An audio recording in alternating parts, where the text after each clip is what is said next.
Welcome to Glenda Blasts Your Ear Off, flash fiction stories written by Josh Bush and narrated by Glenda Villamar. Enjoy! Impossible Choice.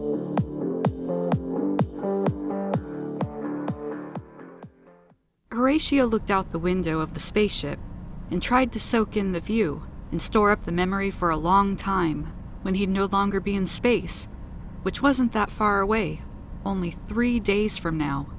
But his attempt at preserving the present for later consumption was interrupted by the alien he was sitting next to. She gurgled like a water cooler, dispensing water as she spoke. "What are you going to do when you get back to your planet Earth?" Horatio moved his eyes and glared at the alien. He tried not to be irritated with her, because she, after all, wasn't the source of his irritation. "I don't know. I haven't gotten that far.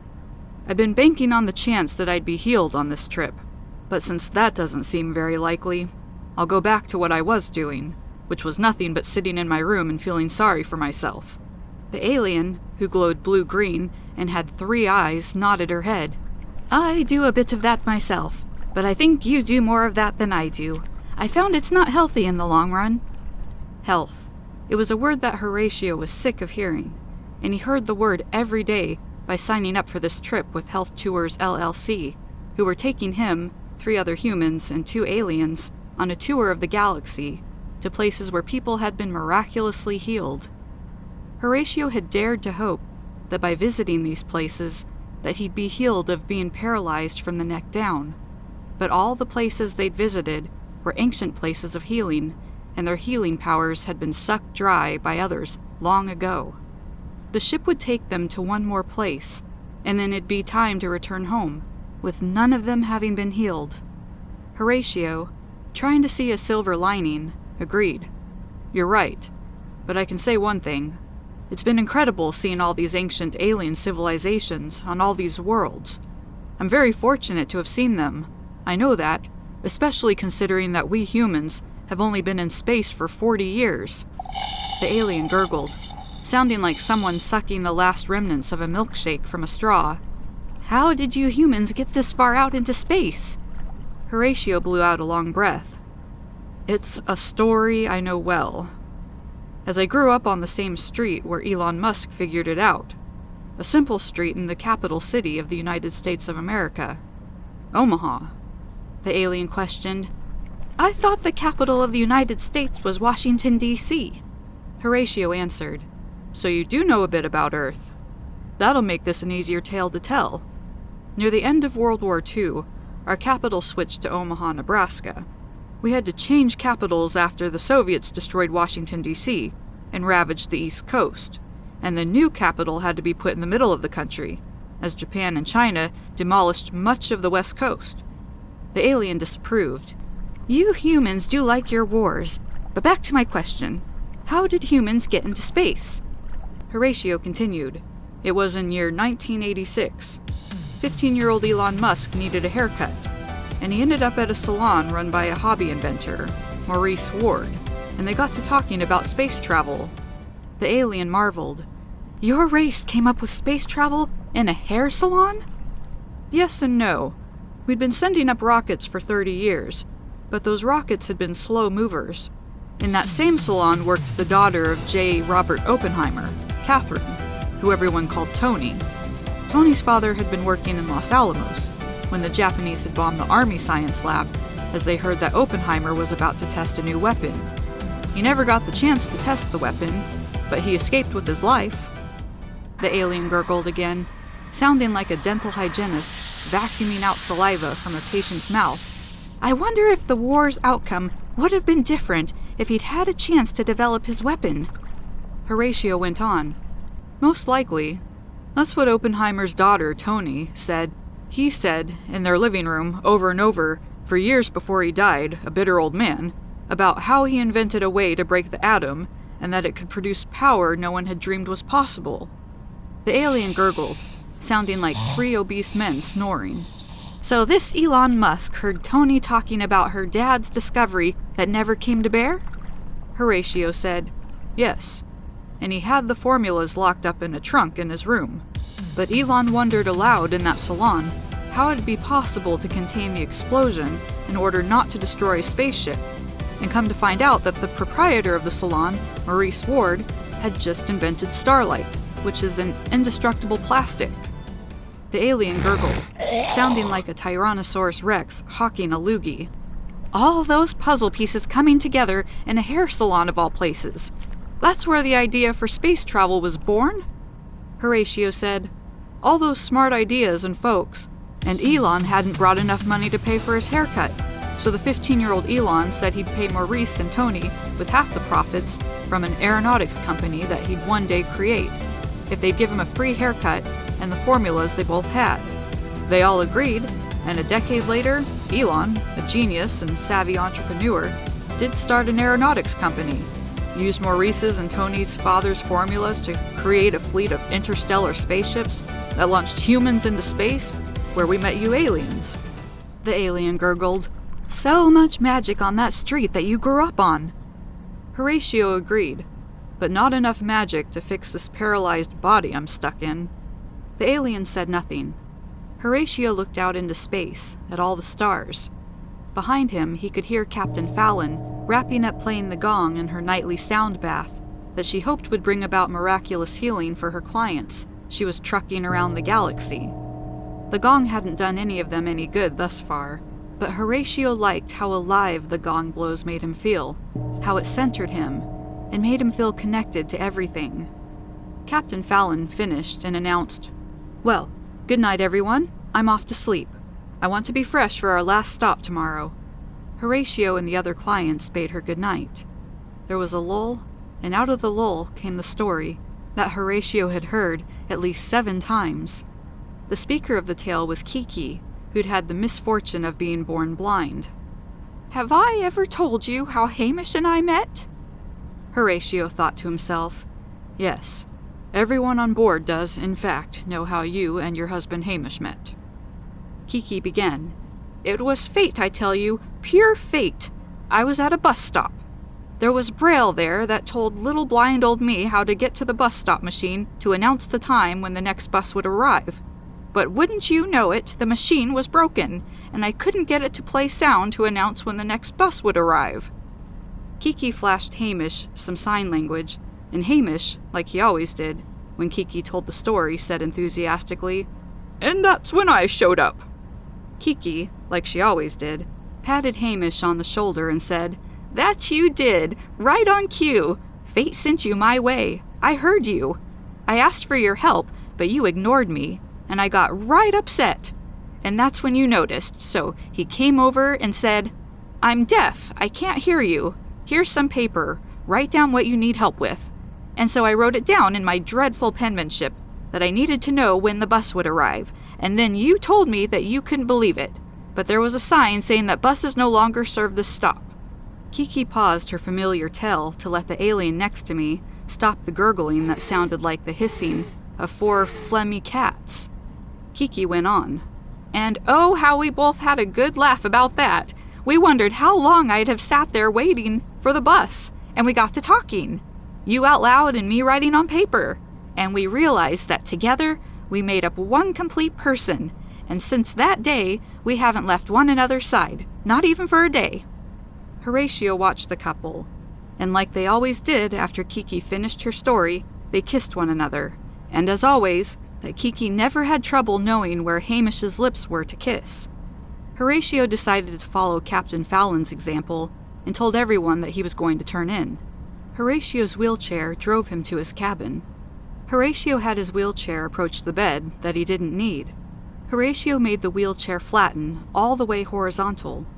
Horatio asked the spaceship to turn the lights almost all the way down, but not completely off. He stared at the ceiling, and as he tried to fall asleep, he tried not to cry. In the morning, Horatio woke to the sound of singing bowls and the sight of Captain Fallon smiling down at him. For the millionth time, Horatio thought to himself, what an odd duck Captain Fallon was, with her eternal optimism that sound therapy could do what countless doctors could not, and make him be able to use his body again. Horatio watched, but could not feel, as Captain Fallon set the singing bowls on different parts of his body, and Horatio enjoyed the ethereal sound of the bowls, that didn't do a lick of good for his below-the-neck paralysis, but sure put him in one great mood. A few hours later, Captain Fallon landed the spaceship on the surface of the last planet they'd be visiting on their tour of ancient healing places. Horatio had no hope that he'd be healed here on this planet that had the almost unpronounceable name of Darcy Croon Tabrelith. Instead, Horatio felt like an amateur xenoarchaeologist. Horatio's wheelchair had no trouble traveling over the terrain of the ancient ruins of the long-dead city that had once been home to a species of aliens renowned for their healing abilities, the Tobenesi-Skoans. The aliens had been gone for thousands of years, and they hadn't even bothered to write a note saying why they had up and left. Horatio had been roped, by Captain Fallon, into exploring the ruins with the happy couple, Kiki and Hamish.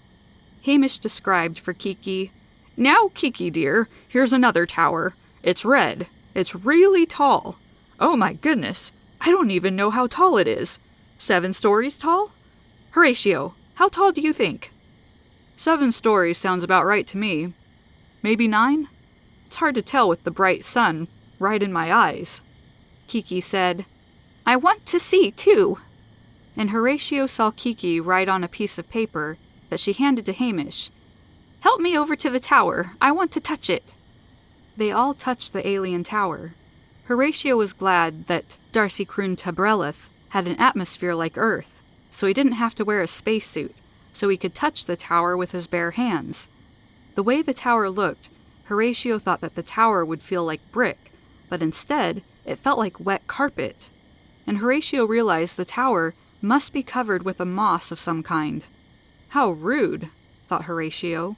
Didn't the ruins know he'd come all this way to feel the ancient ruins without wanting to have to give the ruins a good shave?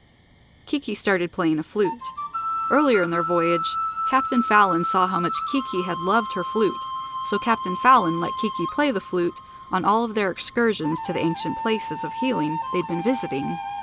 A part of Horatio felt like it was disrespectful of Kiki to be playing the flute on these worlds, like its joyful tones diminished the solemnity of the occasion. But it wasn't as if the ruins were going to wake up and tell Kiki to put a sock in it. And right after Horatio thought this, the unthinkable happened. A part of the tower moved. A door opened. Kiki stopped playing the flute. It fell from her fingers and fell onto the ground. She spoke in a small voice. "Well, I'll be. I guess everyone's a critic. This here door is telling me it doesn't like my flute playing." Horatio said reverently, "Or maybe it's saying it does like your flute playing." Hamish squawked, "Kiki, you dropped the captain's flute. You know how much she loves her instruments." Hamish picked up the flute and handed it to Kiki. Horatio wished he could point at the ancient open door that was inexplicably still ajar, but he didn't need to as Kiki pointed at the door. Hamish smiled broadly. "Well, with an invitation like this, I'd be rude not to go in, wouldn't it?" Kiki looked around. "No one else is here. I guess it wouldn't hurt if we 3 went in." Horatio said, "If my chair'll fit, there's nothing in all of the galaxy that can keep me from going in there." Horatio's chair fit. Hamish went first. He held Kiki's hand as she trailed right behind him, and Horatio followed right behind Kiki. It was dark in the tower, but as they moved forward, lights came on as they went down the hallway, and as they moved on, the lights turned off behind them. Horatio thought, "The Tobenesi-Skoans must be worried about their electricity bill." And right after he thought that, the door behind them slammed shut. Kiki said, "No one knows we came in here." Horatio asked her, "Do you have the flute?" "Yes." Then Horatio said what he sincerely hoped was true. "Then we should be fine." Not hearing any of this, Hamish walked on, unaware that they'd been talking about the door that had just shut them all in. Horatio could feel something in the air. It was hard to understand what it was or what was going on. It was kind of like being in hot, humid summer air that was thick and oily and pulled at your lungs, except here in these hallways, it wasn't hard to breathe. Horatio felt the presence of something on his skin. It felt like 1,000 butterfly kisses mixed with the faintest wisps of electric current, but it didn't hurt. He barely felt it at all, but it was definitely there. Horatio was getting excited. They'd been to so many worlds with their dead ruins, and on the last world, there was something alive. They turned a corner, and Hamish exclaimed, "What in the cheese sauce is that? Are you friendly there, big fella?" Horatio turned the corner, and he saw it too. The creature, no, the Tobenezzi-Skoen, was very tall, 20 feet tall, and it looked like a fish standing on its tail, and it propped itself up with arm-like appendages. Kiki inquired, "What is it?" "Horatio," Horatio whispered. "It's a Tobenezzi-Skoen. It looks like a fish, a really tall fish." The Tobenezzi-Skoen spoke, and when it did, it spat. Horatio was reminded of a classmate from elementary school who always spat all over him in her excitement to talk. A wet talker. But this was different. It was like a disgusting light misty rain. "You three want to be healed. I will grant healing to one of you, and then I will finally be allowed to die. But you must decide who will receive the healing." Kiki scrambled to write down what the alien said, and then she handed the paper to Hamish. Hamish read the note and complained, "How are we ever going to decide who gets healed?" Horatio realized he was outnumbered, that if Kiki and Hamish agreed that Hamish should be given his hearing, then Horatio would be outvoted, and Hamish would be given back his hearing, or vice versa for Kiki's eyesight. Horatio wanted to scream at the unfairness of it all. He didn't ask for that truck to cross the center of the highway and hit his car head-on, taking away his ability to move his own body. It just happened. To him. He watched people all the time, watched them walk, run, jump, sit, roll, touch things, hold things, and he watched them take it all for granted. And here he was, in front of some slobbering drool machine fish with arms that could make him whole again. Kiki turned to Horatio, and she said, "It should be you, Horatio, because Hamish and I, together, make up one person, but you don't have—" And she stopped talking. Hamish asked Kiki, "Would you write down what you just said?" While Kiki did, Horatio dared not to have hope. But he felt it anyway, starting to build. But he feared it, because if they didn't pick him, he was going to lose it. But what did that matter? He was used to swimming in despair. Hamish stopped reading and looked at Horatio. "What I wouldn't give to have Kiki be able to see my face, or for me to be able to hear her voice." He paused. "But I agree. It should be you. But you have to promise me something." Horatio asked softly. "What?" Hamish said. "That when you're healed, that you won't waste this gift." Horatio couldn't believe they were picking him. He didn't deserve it. But if they were choosing him, then he'd have to honor their sacrifice and use his restored body to serve others. Horatio declared with conviction, "I promise." And then the weird fish alien spat the equivalent of 3 buckets of drool all over Horatio. The end. Thank you for listening to today's episode. We look forward to bringing you the next episode in Glenda Blasts Your Ear Off.